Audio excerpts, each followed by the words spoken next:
Hi guys! In today's video I'm showing you how to see who viewed your profile on TikTok. The process is straightforward and effortless.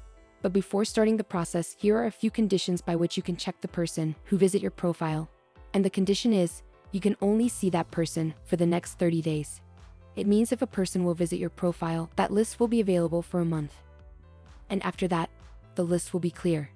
So it means you can check the history of profile view for past 30 days after it. Make sure your app is up to date.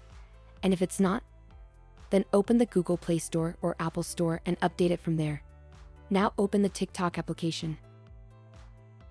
After it opens, you will see a profile icon in the bottom right. Tap on this profile icon. And from here, you can see a footstep icon on the right. Tap on it. So here you can see profile view. History will appear here, and only you can see who viewed your profile in past 30 days. As I said before, you can only see that person who visit your profile for next 30 days. And after 30 days, this list will be clear. And if this option is not available in your TikTok, then no need worries.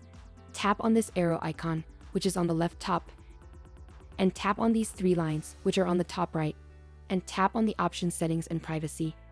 And here, tap on this option privacy. Now scroll down. On the last, you can see the option profile view. Tap on it, and if this feature is off, then tap on it and turn it on. Then the profile view feature will be available on your TikTok. So it was primary way which you can check who visits your profile on TikTok.